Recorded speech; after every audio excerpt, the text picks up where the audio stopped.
Good morning and welcome to the reading this week. You like the festive background? I wish I had some waves, sounds coming on and some Polynesian music playing that we could dance to and really get into the mood. It makes me think of my daughter and her family who live in Hawaii, but mostly it matches my reading for today. I'm going to be reading from my very first book called Change of Plans.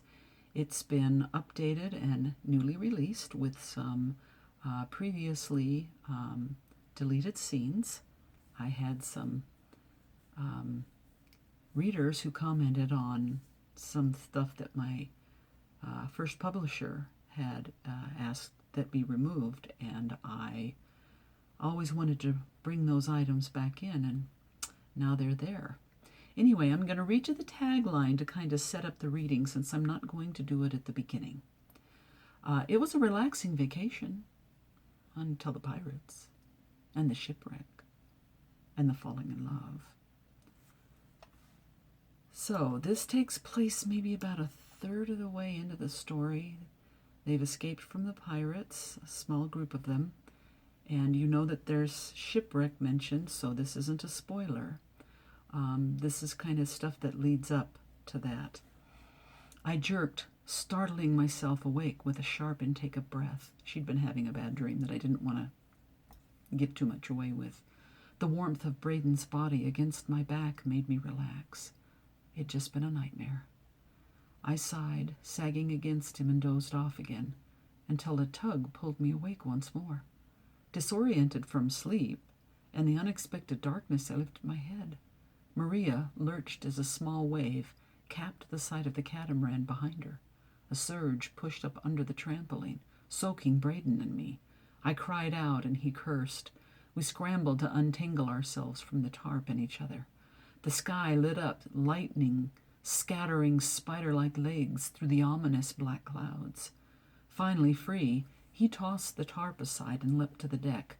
I landed behind him, clutching his taut arm as a swell lifted the catamaran and then dropped it. My stomach stayed up in my throat. Braden staggered to catch his balance. "Why didn't you wake me sooner?" he shouted at Maria. She screamed back, "I fell asleep, all right." A new wave crested the side of the catamaran and flooded the settee area. Despite already being wet, I sensed a cold sweat break out over my body. I wouldn't think about the sharks. I wouldn't. I reached my shaking hands toward a bucket. "No!" Braden grabbed my hand, turning me toward the trampoline again. "Help me get the sails down. Maria, take the wheel and keep it pointed into the waves." Even with Braden supporting me from behind, I staggered on the uneven rope. Without the moon's glow, there was nothing to help me find the way.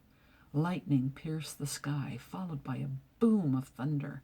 Like a sick amusement park ride in the dark, the catamaran shot up into the air, freezing at the top of the wave for a precarious moment. The boat dropped at an angle and my stomach flipped. I careened to the side. A powerful gust of the wind threw me off my feet. "No!" Braden roared, his hands digging into my arms. My fingers clawed into the trampoline ropes, legs kicking wildly. A wave caught us head on. The force of the water pushed me farther over the side. Braden planted his feet against the catamaran's edge. Grunting, he straightened his knees and dragged me back onto the trampoline. I clung to him, my entire body shaking. "We have to get the life jackets." A wave dashed against us, water flooding into his mouth. He gasped and choked. I rolled off his chest and pulled him over onto his stomach. With a painful rasp, he forced in a breath, ending in a spasm of coughs. The ocean surged, lifting our end of the catamaran. "To the edge!" He wheezed and dragged me with him. A sudden flash of lightning nearly blinded me for a second. Then I saw the danger, even as our weight on the edge brought us level with the heaving ocean again. If we capsized, we'd be thrown into the water. With the sharks. Braden moved toward the canvas again. "We have to get the sail down." "Here!" Maria screamed, her shadow barely discernible. She tossed something toward us at the same time the catamaran heaved to the side. She cried out and fell with a curse. The two objects flew toward us. The wind caught one and almost blew it past Braden. He darted his hand out, stretching like a volleyball player in a save, and caught the life jacket. Before I knew what he was doing, he was shoving one of my arms into it. I handed him the one I'd caught. He buckled his on while I snapped shut my belt. The sail! He scurried to the edge of the trampoline. The sail's swollen rope wouldn't give. A powerful gust of wind pushed against us. Lightning flashed in the sky.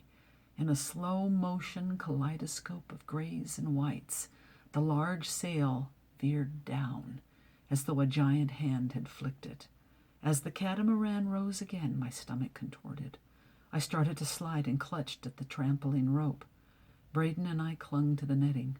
Our gazes met for an instant before an enormous wave crashed against us, his body taking the brunt. I blinked, and he was gone. Pain stabbed my chest. I screamed. In the light of a flash, the ocean seemed miles below. I couldn't see him. Another gust of wind pushed against me. The muscles in my cramping hands slipped, and I fell. And that is the end of that. Actually, it's the end of part 1. The book is actually divided into 3 parts. This was